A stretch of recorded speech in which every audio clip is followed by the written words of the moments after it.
Je me souviens d'un homme qui m'a dit un jour: Tu sais, parfois j'ai peur d'être jugé avant même d'avoir touché la personne. Peur de ne pas être assez dur, peur de ne pas durer assez longtemps, peur de ne pas la faire jouir. Et à ce moment-là, j'ai compris quelque chose. La pression sexuelle ne pèse pas seulement sur les femmes, elle pèse aussi sur les hommes. Et cet épisode, c'est pour eux, pour nous, pour parler du poids du pénis roi. Ce symbole de puissance, de virilité, de domination, mais aussi parfois ce fardeau qui empêche d'aimer librement.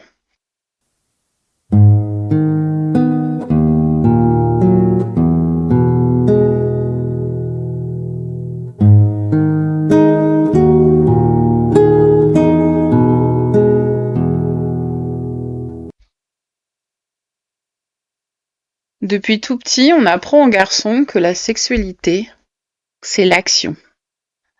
Qu'ils doivent savoir faire, savoir durer, savoir assumer.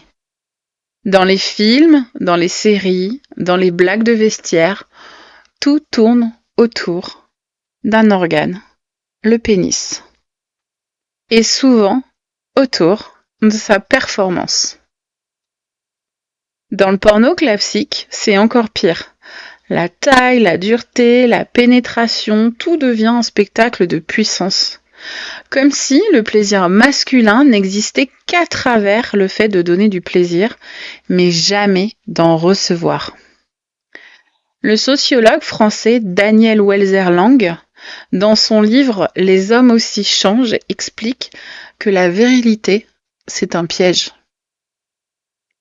Un piège qui enferme les hommes dans une obligation permanente de performance. Il dit: les hommes ont été socialisés à dominer, mais aussi à se couper d'une partie d'eux-mêmes pour tenir un rôle. C'est ça, le poids du pénis roi. Croire que pour être un homme, il faut être dur, fort, prêt et surtout performant. Dans cet épisode, j'aimerais qu'on entende la voix d'un homme. Un homme qui parle sans masque, pas pour prouver, mais pour dire ce qu'il vit vraiment. Parce que c'est rare d'entendre les hommes parler de sexualité autrement que dans la fierté ou la blague.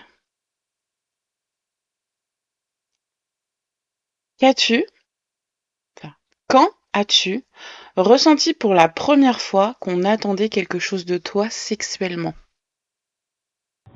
Évidemment, je dirais que c'est à l'adolescence que mon corps a commencé à changer avec ma perte de poids. J'ai senti qu'on attendait de moi que je sache faire. Mes rapports aux autres ont évolué, les regards et les attentes aussi, comme si ma sexualité devenait une preuve que j'étais vraiment un homme. Un truc de dingue. Qu'est-ce que ça t'a fait, cette idée qu'un homme doit assurer ? Ça me faisait sentir constamment évalué, comme si mon rôle c'était surtout de prouver quelque chose au lieu de vivre simplement le moment, avec en plus une pression sociale énorme à tous les niveaux de la société, qui me rappelait sans cesse qu'un homme était censé toujours assurer. Aujourd'hui, je m'en suis complètement détaché, ça ne me définit plus, et honnêtement, c'est une sacrée liberté. As-tu déjà vécu un moment de fragilité, d'impuissance, de peur du jugement ? Évidemment, ça m'est arrivé de me sentir dépassé et de craindre le regard de l'autre, comme si je n'avais plus le droit d'être vulnérable.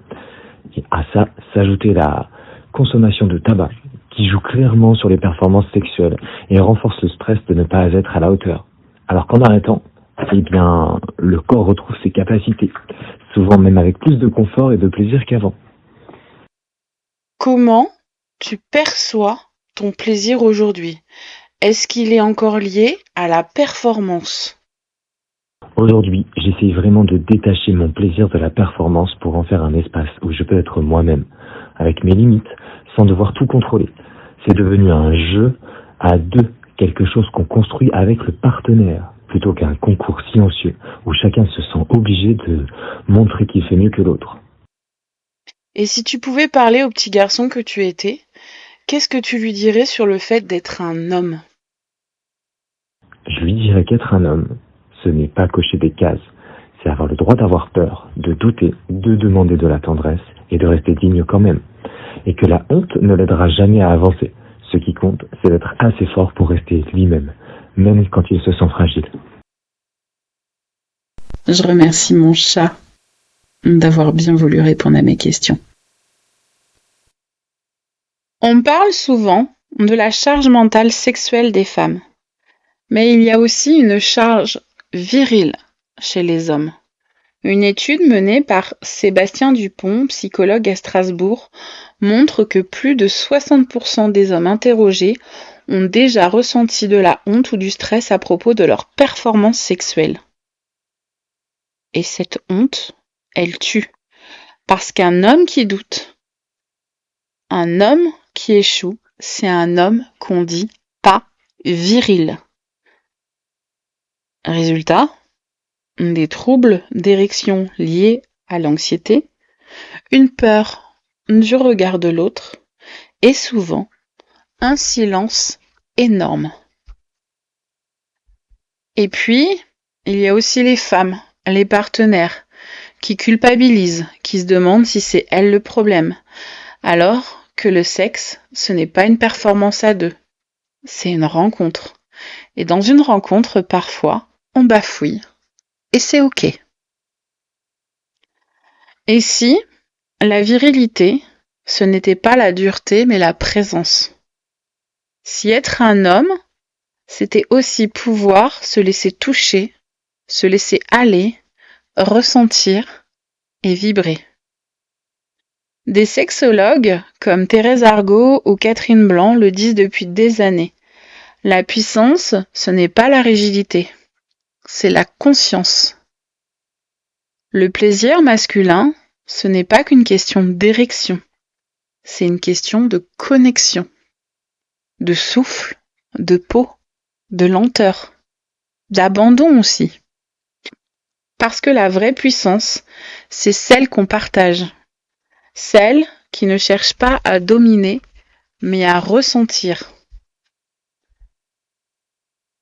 Cet épisode, ce n'était pas contre les hommes, c'était pour eux. Parce que le patriarcat fait souffrir tout le monde.